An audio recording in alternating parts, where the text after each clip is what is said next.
Desde este momento, en la estación universitaria les contamos de las actividades que se agendan. Espectáculos, deporte, música, cultura y exposiciones. Agenda.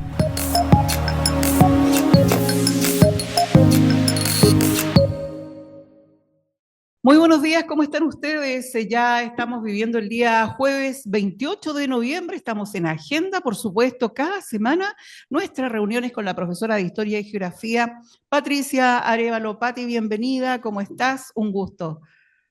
Hola, Carmencita, muchas gracias también por la bienvenida. Y también para Bueno, mí es un gusto. sí, ya estamos acostumbrados a conversar contigo cada jueves, un tema, fíjate, que, bueno, nos toca porque estamos en la zona norte, porque somos región fronteriza. Vamos a hablar de la cosmovisión aymara en esta oportunidad. Y quiero preguntarte como primera cosa, Pati, el significado, ¿no? La importancia también de la cosmovisión aymara en la cultura y la identidad aymara. ¿Qué podemos comentar? Sí, mira, esto es, bueno, es una palabra, un concepto que viene desde la antropología, es un concepto bien antiguo en realidad, y que hace alusión a la forma en la que los seres humanos ven el mundo, ¿no? Y como es una palabra que viene desde muy atrás, muy antiguo, tiene que ver con el cosmos, o sea, cómo nosotros nos vemos respecto de sujetos que vivimos en un planeta donde hay agua, tierra, viento, mar, etcétera, ¿no? Y cómo nos relacionamos con el mundo, con la naturaleza y cómo nos relacionamos entre nosotros, ¿no? Es como la visión que tú tienes en tu cabeza del mundo, de la vida, de los seres humanos. Entonces, es un concepto tan complejo que en algún momento, fíjate, yo estaba haciendo un taller sobre historia regional a gente sorda y no tenía la palabra, no hay un Ah, gesto claro. para decir cosmovisión, sino que hay que decirlo con las letras, Sí. ¿no? Entonces, eso te dice lo complejo que es. Pero por lo mismo también es un concepto que dentro de su complejidad nos permite de alguna manera entender otras culturas, porque tienen otra cosmovisión, ¿no? Otra forma de ver el mundo, de ver a sus pares, ¿no? Entonces, es bien interesante cómo cuando nosotros nos acercamos a esto que llamamos la cosmovisión aymara, muchas veces nos aleja de nuestra cosmovisión como seres occidentales que participamos de la cultura occidental, ¿no? Y entonces, por ejemplo, para cosas muy simples, ¿no? En el mundo aymara, cuando las personas mueren, van al otro lado, ¿no?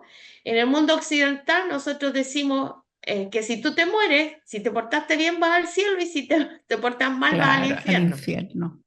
Claro.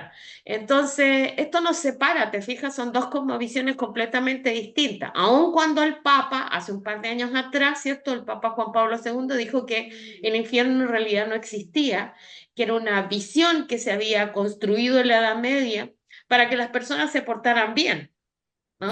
Y que de cualquier forma también ya quedó al descubierto de que el infierno significa sepultura, es el lugar donde uno ya no existe, ¿no? Es sepultura más bien, es lo que Claro, es el significa el final. infierno.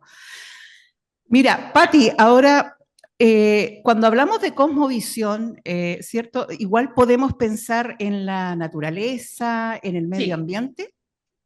sí, pues estamos obligados a pensar en eso, ¿no?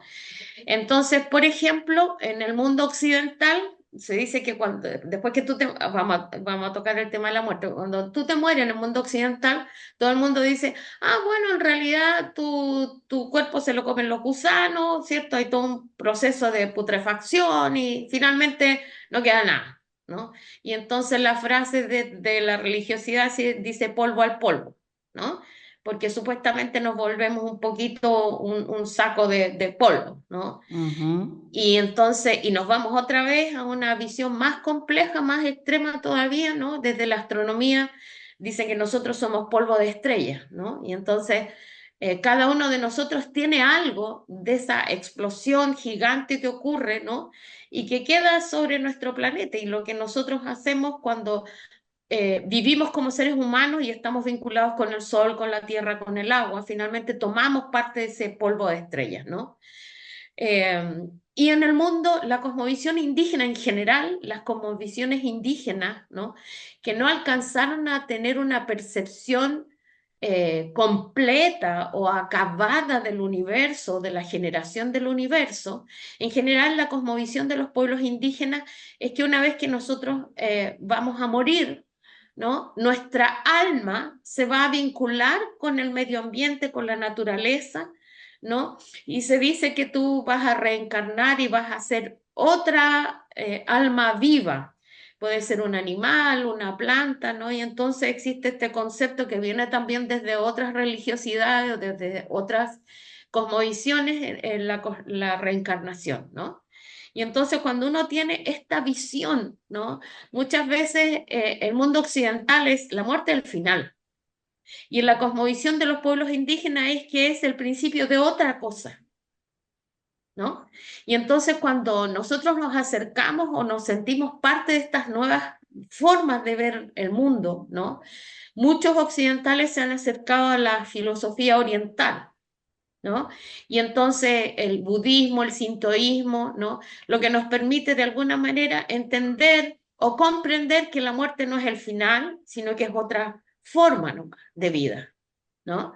Entonces, para nosotros es muy importante entender que estas cosmovisiones, ¿no?, que están vinculadas al mundo indígena sobre todo, tienen que ver con el cosmos. Entonces, por ejemplo, muchas veces, ¿no?, cuando nos acercamos al mundo occidental, ¿sí?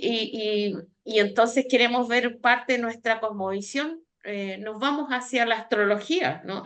Y entonces están los signos zodiacales, ¿no?, que dicen que dependiendo en qué parte del año tú naciste, es tu carácter, tu personalidad, ¿no? Y entonces parte de nuestra cosmovisión es creer que eso es real, ¿no? El mundo occidental. En el mundo oriental, las personas creen que dependiendo del año en que nacieron es donde está definida su personalidad, su identidad, ¿no? Entonces, estas formas que tienen que ver con el ciclo anual, porque en el fondo para definir los astrónomos han estudiado el cosmos, los planetas, ¿cierto? Todo lo que está en el universo, ¿no? Los planetas, las estrellas, el sol, la luna, los satélites, ¿no? Los satélites naturales. Y entonces, por otro lado, los astrólogos toman ese mismo conocimiento o finalmente lo van construyendo, ¿no? Porque las primeras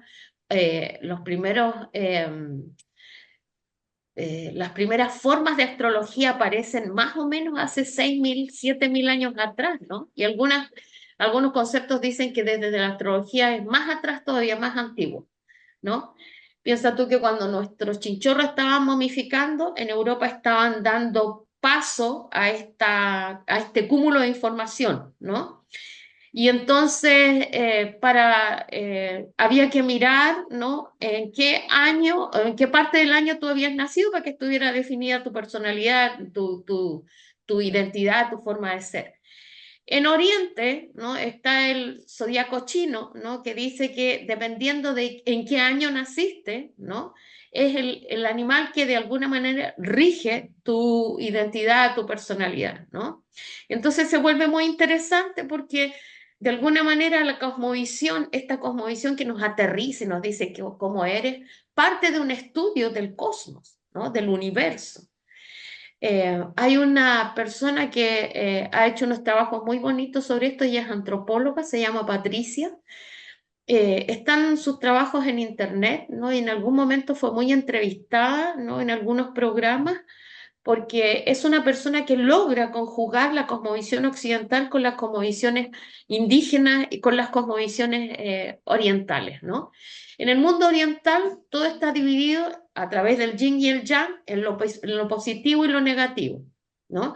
En el mundo indígena, aymara en particular, todo es dos, ¿no? No es ni bueno ni malo, sino que uno es uno y el otro es uno también. Si lo traigo hacia la matemática, el otro es dos, ¿no? Pero si yo digo es uno, es que ese uno es complementario al otro, ¿no? Y entonces Ujú. siempre va a estar la noche y el día, el frío y el calor, lo bueno, lo malo, lo divertido, lo triste, ¿no? Siempre va a estar la realidad dividida en estas dos formas, que, no, Ujú. que al ser contrapuestas no son distintas, sino que se necesitan complementarias, ¿no? Entonces, el hombre y la mujer son parte de esa dualidad, la bidimensionalidad del mundo andino. Y es reinteresante porque si tú te fijas, ¿no? Nosotros vivimos, como personas mayores, vivimos en un momento en los 60, en los 70, el feminismo, ¿no? Que era una necesidad de las mujeres de decir, nosotros también existimos, está bien, los hombres hasta ahora han dominado todo el espectro cultural, pero nosotras queremos decir que nosotras estamos aquí, ¿no? Y comienza todo este movimiento de la liberación femenina, ¿no? Del tema del que hemos hablado en otras ocasiones. En el mundo andino, los hombres son los hombres, las mujeres son las mujeres, y juntos se complementan para dar origen a la familia, ¿no? Entonces, por esa razón, en el mundo andino o en el mundo aymara, la dualidad se llama chachaguarmi, ¿no? Que es el hombre y la mujer. Al complementarse ellos dos, evidentemente dan origen a la familia, que es lo que permite la permanencia de la especie humana, ¿no? Entonces, por otro lado, el mundo está dividido, ¿no? Y entonces en un lado están los animales y en el otro están las plantas. Uno sin el otro no logran vivir porque los animales necesitan de las plantas para sobrevivir, ¿no? Y las plantas necesitan obviamente de los animales porque cuando los animales generan sus heces fecales, allí van las semillas, ¿no? Y van fertilizando el suelo. Por lo tanto, hay una constante imbricación, ¿no? De estos elementos que supuestamente son opuestos, ¿no? Nosotros estamos viviendo en este minuto el verano o comenzando a vivir el verano, ¿no? Todavía no, pero para allá vamos, ¿no? Ya tenemos calor, tenemos sol. Y arriba en el interior, en la precordillera y en la cordillera, están viviendo el invierno. Está lloviendo. Te fijas que en un solo territorio están los dos climas al mismo tiempo, ¿no? Ujú. Entonces es muy interesante porque yo fui el sábado a Socoroma y estaba lloviendo y truenos, relámpagos, ¿no? Y a su vez en Chucuy, un poquito más arriba, ya estaba cayendo nieve, ¿no?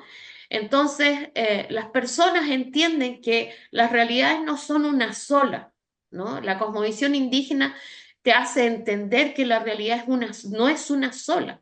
El mundo Mm. occidental nos encierra y nos dice la realidad manda, ¿no? Y entonces la realidad es una sola. Pero nosotros entendemos desde estas cosmovisiones indígenas en general, la cosmovisión aymara también, es que la realidad está compartida, ¿no? Entonces, yo puedo ser una persona, ¿no?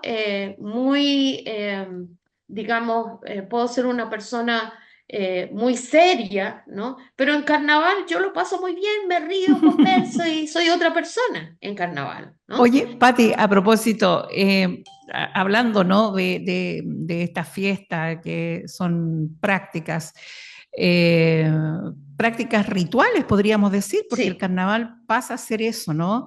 Eh, ¿Cuáles serían, digamos, otro tipo de prácticas, aparte de un carnaval, ¿no?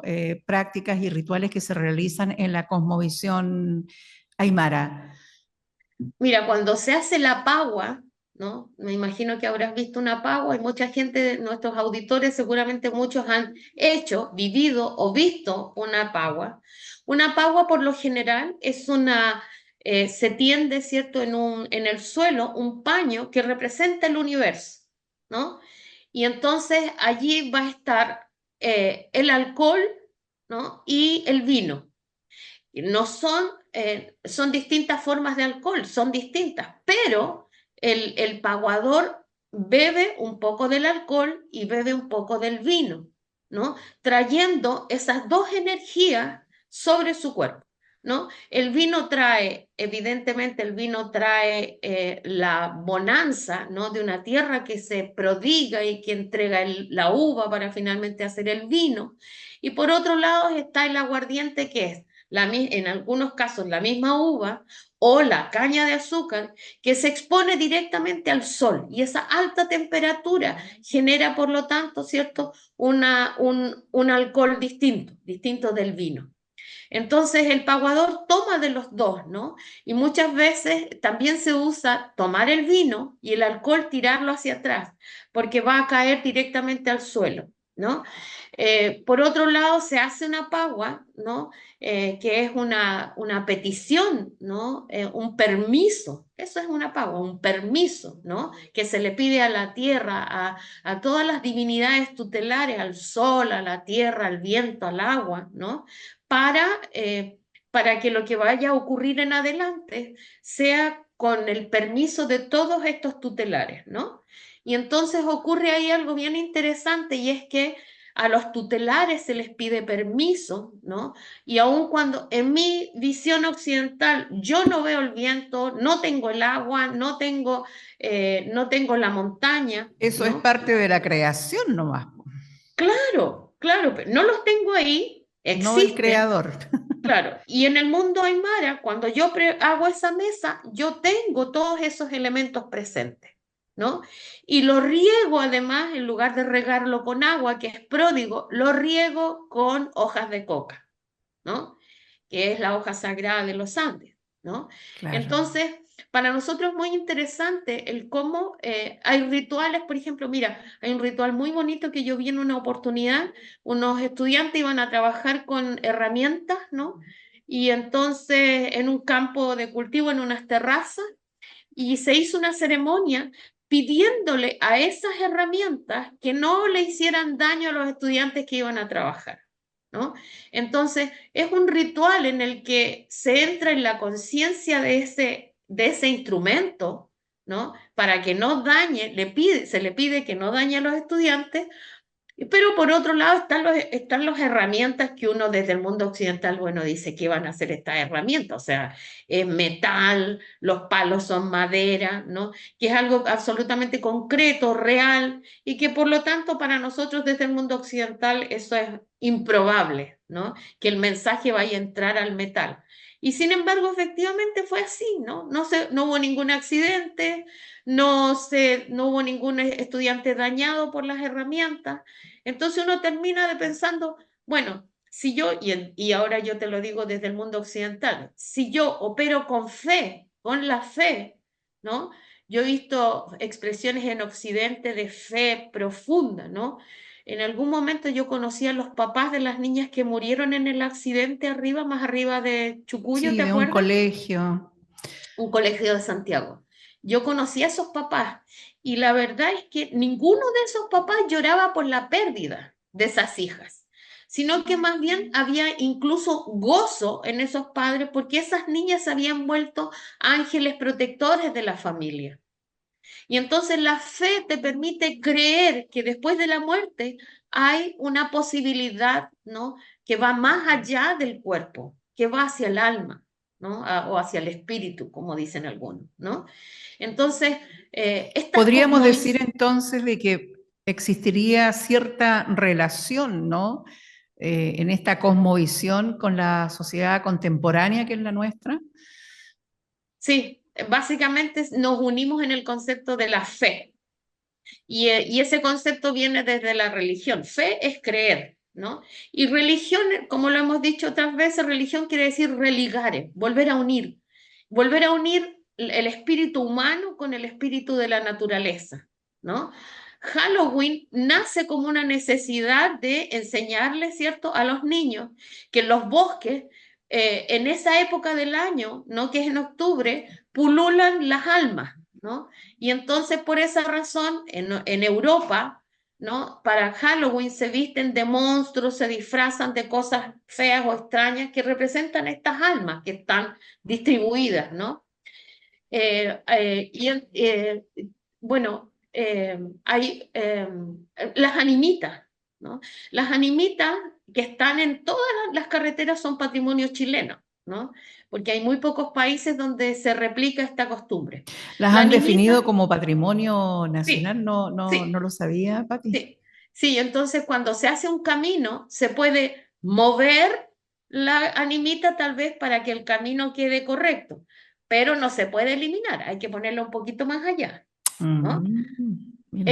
El ritual de la animita dice que una persona que muere en un accidente es una muerte violenta, tan violenta que el humano, la persona que muere, no se da cuenta que muere.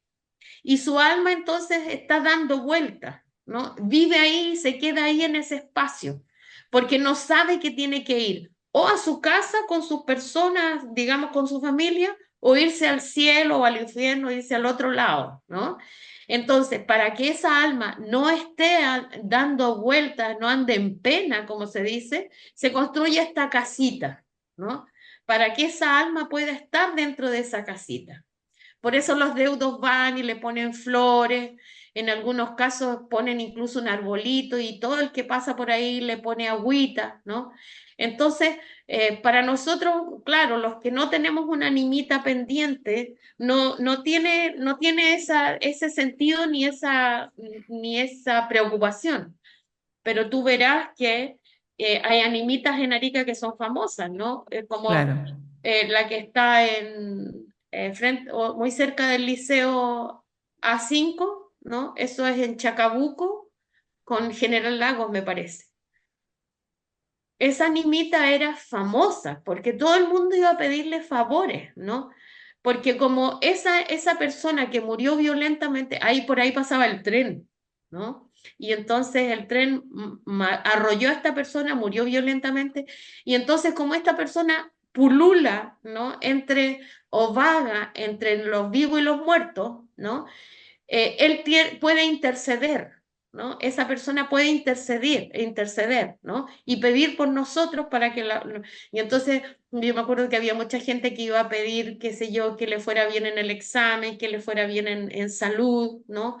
A pedirle a la animita. En Santiago hay una animita que es famosa, ¿no? Que es de un señor que muere violentamente, ¿no? Romualdo me parece que es, ¿no? Es un crimen que hay a principios del siglo XX y es una animita tan milagrosa que la gente va allá, pide, ¿no? Y después deja la muleta o deja, qué sé yo, la información de que está sana, ¿no? La papeleta de la nota que aprobó la asignatura, ¿no?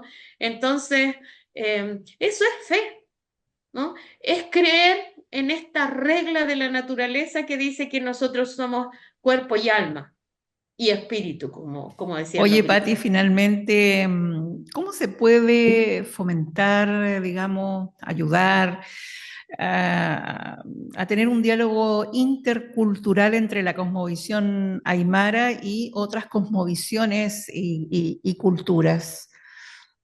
Bueno, lo que hacemos habitualmente es decirle a la gente que hay que ser respetuoso, ¿no? Entonces, cuando se hace una pagua, hay que entrar en el recogimiento del paguador, que está inspirándose, ¿cierto?, en todas las leyes de la naturaleza, ¿no? Y ocurre que en general el chileno dice, ah, no, yo no voy a ir ahí a rezar porque no tengo ninguna creencia en eso. O lo que es peor, la gente va y se pone enfrente y toma miles de fotografías para una pagua. Entonces, Mm, hay que ser más respetuoso de esas cosas, ¿no? Bueno, tú ves cómo para las peñas se baila para la Virgen, ¿no? Y entonces hubo un momento en que la Iglesia Católica prohibió los bailes en la iglesia, ¿no? adentro. Claro, adentro y en algún momento también afuera, ¿no? Porque Mm. eran bailes que pertenecían a las herejías indígenas, ¿no? Y entonces la gente se va sumando y baila, ¿no? Con fe, pensando en que está haciendo una manda y que está pidiendo. Eso es parte de la cosmovisión indígena, ¿no? La cosmovisión indígena decía que cuando alguien se moría, ¿no? Esa persona era enterrada, pero después esa persona ya una vez que estaba seca, disecada, se sacaba, ¿cierto?, de la sepultura y se ponía dentro de la casa.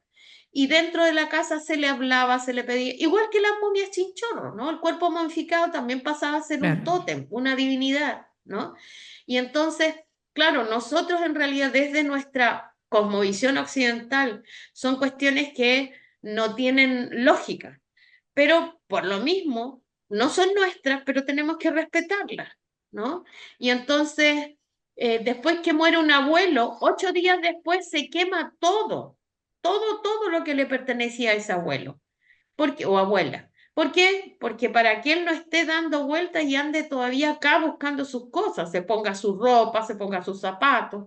Entonces, se quema todo, ¿no? Eso se hace 8 días después de que la persona muere. ¿Por qué? Porque la persona tiene que seguir su camino hacia el otro lado, ¿no? Por eso también cuando la persona muere, afuera del ataúd y muy cerca del ataúd se pone la comida que la persona prefería o la que más le gustaba, se ponen latas de cerveza o vino, ¿no? De manera que se pone en ese lugar lo que el muerto, lo que la persona fallecida más quería, ¿no? ¿Por qué? Porque tiene que ir comido al otro lado, ¿no? También se ponen zapatos muy cómodos, ¿no? Se le ponen zapatos cómodos dentro del féretro o bien abajo del ataúd también se ponen zapatos cómodos. ¿Por qué? Porque tiene que caminar al otro lado, ¿no? Y entonces uno puede preguntar por qué está la comida, por qué están los zapatos, pero respetando la costumbre, ¿no? No riéndose o sacando fotos, ¿no? Que muchas veces esas Poco menos fotos que ahí filmar y hacer una película, ¿no? De esos rituales. también. Mira, se hizo alguna vez una película sobre el angelito. Yo soy muy vieja, yo vi la película del angelito, ¿no? Sí, Que era sí. la costumbre del campo chileno, que también llegó a la ciudad y que también llegó a Arica, ¿no? En los 60 cuando un niño, o en los 50 cuando un niño moría, el niño se vestía todo de blanco, se le ponían Exacto. unas alitas y se lo sentaba en una silla sobre una Sí, mesa. El sí, niño no estaba en un féretro, no estaba en un ataúd, estaba ¿no? sentado. Y la película habla de esta creencia, ¿no? Y entonces, como al niño finalmente lo meten en un ataúd, solo que el hermanito ve que las alas no entraron en el ataúd, entonces el hermanito hace todo un camino para llegar hasta el cementerio y ponerle las alitas. Fíjate que en el mundo andino precolombino o prehispánico, como llaman algunos, ¿no? Muchos niños al momento de morir, ¿no? Son envueltos con una manta y entre medio van alas de pájaro, ¿no? Mm. O plumas, muchas plumas, ¿no? Entonces, no existe el concepto de angelito, pero sí existe el concepto de que este pájaro que estaba volando, ¿no? Y que puede a lo mejor ayudar al niño a llegar al otro lado, ¿no? A donde van a estar finalmente las almas, ¿no? Oye, Entonces, mira, tanto, sí, pues bueno, todo eso forma parte, ¿no? De los rituales, ¿no? De lo que es sí. una cosmovisión. Patti, se nos fue el tiempo tan rapidito. Muchas gracias, ¿no? Por estar cada jueves con nosotros, un tema interesante, ¿verdad? Que conversamos con la profesora de Historia y Geografía, Patricia Arévalo, las tradiciones y que, bueno, además hay que decir, rescatista, ¿ah? Del patrimonio, siempre estamos hablando del patrimonio. Patti, muchas gracias. Muchas gracias, Carmen, y un saludo especial a la comunidad aymara que hoy por hoy, cierto, nos escuchó y que ojalá con todo el cariño del mundo, respetando sus tradiciones, hemos hablado de ellas, ¿no? Muy bien, Patti, hasta el otro jueves, gracias. Hasta el Chau, otro chau. jueves, muchas gracias, un Nos cariño. despedimos de Agenda, que estén muy bien. Cerramos la agenda por hoy en la estación universitaria.